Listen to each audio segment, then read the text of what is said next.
അതിലത്തെ ജനത അവരെല്ലാവരും ഇൻഫോംഡ് ആവുമ്പോഴാണ് അവരാണ് ഒരു സ്ട്രോങ് നേഷൻ സൃഷ്ടിക്കുന്നത്.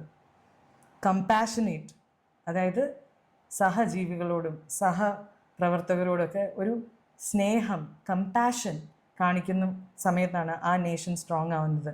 And willing to listen before they judged. ഒരു കാര്യം കേൾക്കുന്നതിന് മുൻപ് ജഡ്ജ് ചെയ്യാണ്ടിരിക്കുക, ഫുള്ളി കേട്ട് മനസ്സിലാക്കി ജഡ്ജ് ചെയ്യുക. That is the India I will always hope for. ഇങ്ങനത്തെ ഒരു ഇന്ത്യയാണ് ഞാൻ എന്നും ആഗ്രഹിക്കുന്നത്. Peace, love and music to all. ഇത് ഞാൻ എപ്പോഴും പറയുന്ന, എൻ്റെ കരിയറിൻ്റെ തുടക്കം തൊട്ട് ഞാൻ പറയുന്നൊരു വാചകമാണ്. ഈ ഒരു പോസ്റ്ററിന് ഞാനിട്ടത്, ഇതിട്ടത് മാത്രമേ എനിക്ക് ഓർമ്മയുള്ളൂ. അതിനുശേഷം ഇട്ട് കുറച്ച് നേരത്തേക്ക് ആക്ച്വലി എല്ലാം ഓക്കെ ആയിരുന്നു.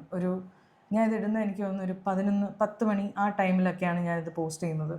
ഇത് പോസ്റ്റ് ചെയ്ത് തുടക്കത്തിൽ ഇങ്ങനത്തെ ഒരു സമയത്ത് നമ്മൾ എന്തിട്ടാലും അതിനൊരു നല്ല വശവും കാണുന്നവരുണ്ടാവും, ചീത്ത വശവും കാണുന്നുണ്ടാവും.